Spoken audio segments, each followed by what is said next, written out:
When she took arms against Tutsi leaders in the 1990s, former Hutu rebel Josepha Mukamana thought she'd never see her family or Rwanda ever again. Vous voyez ma mère. Quand j'entre dans notre famille, quand nous quittons au Congo, le premier jour que j'entre dans ma famille, quand je suis là, nous allons pris la photo. Ici, c'est ma mère. Et mes enfants aussi, c'est moi. Je suis très, très contente. Last February, she surrendered her gun after a joint military effort between Rwanda and the Democratic Republic of Congo, called Umoja Wetu. More than 400 former Hutu rebels were then brought from eastern Congo to the Matobo reintegration camp in the northwest tip of Rwanda, back on their home soil for the first time in 15 years. After a few months here, the residents returned to their families for good. For now, they work to emotionally disarm. Their assumptions are questioned, anti-Tutsi ideologies challenged. For the first time, they explore several perspectives of the events leading up to the genocide. They learn how Rwanda's changed since those tragic times. When the day finally breaks, they find relief through song.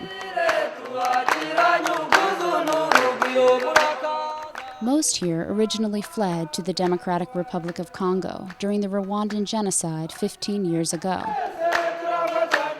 Some were escaping war crimes. Others, like Mukamana, were civilians doing whatever they could to survive.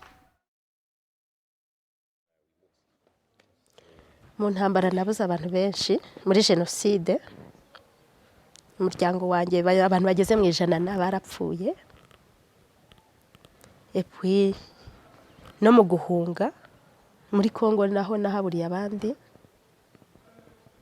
Nyuma na intambara iteye nabwo naburanye n'umugabo wanjye n'umwana kugeza ya magingo umwana we sindamubona ariko umugabo twarabonanye. Mukamana thought she'd find safety in eastern Congo, but the refugee camps were quickly destroyed by Congolese fighters. That's when the nurse by trade picked up her first gun. Kubera ko ubuzima bwa Kongo bwaje kuba bubi aho basenyeye amakambi, twagiye mu mashyamba.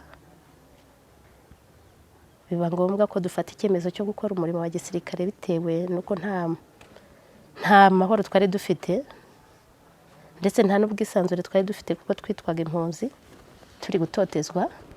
Not only did she fear the Congolese, but also fellow combatants. One Rwandan fighter raped her, while 8 other soldiers stood guard.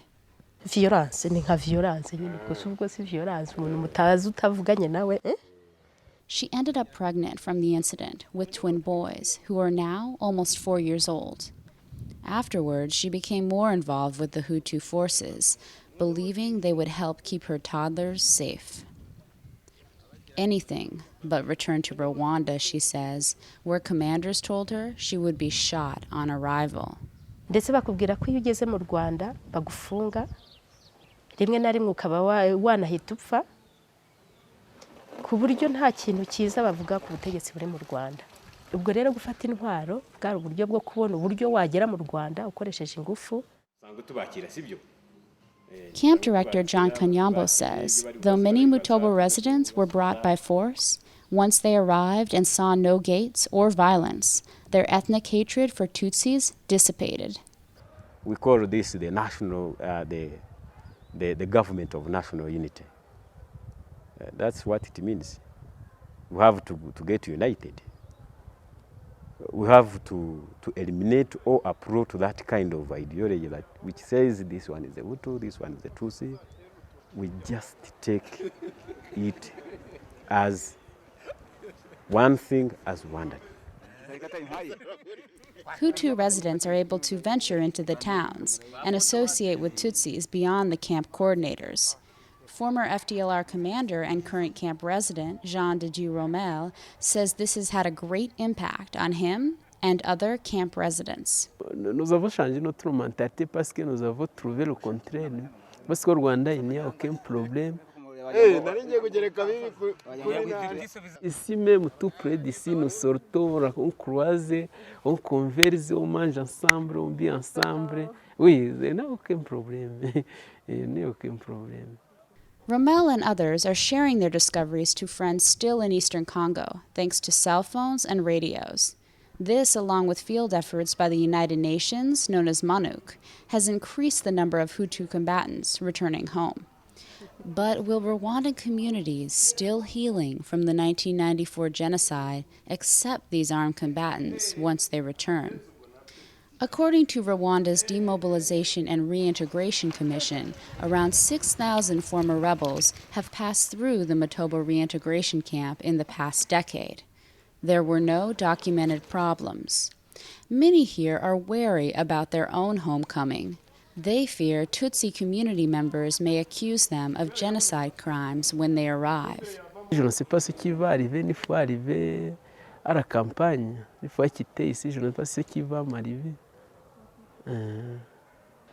ntabwo bamfite kuko nzi ko nta n'icyaha nakoze hanyuma ubwo haramutse nabyo hari icyavuka kibi nduva ubuyobozi bwaba buhari twakwitabaza ubutegetsi ntabwo bamfite. The camp teaches residents the basics of starting a small business. Upon release, former combatants receive around $120 from the Rwandan government, or roughly enough to cover 4 months' income. Mukamana dreams of a bright financial future, one that just a few months ago she would have never thought possible.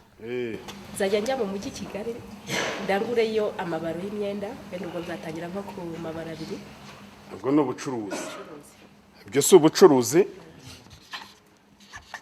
k'abantu bazi kujya Nyabugogo Shyorongi bizakunda Bizakunda.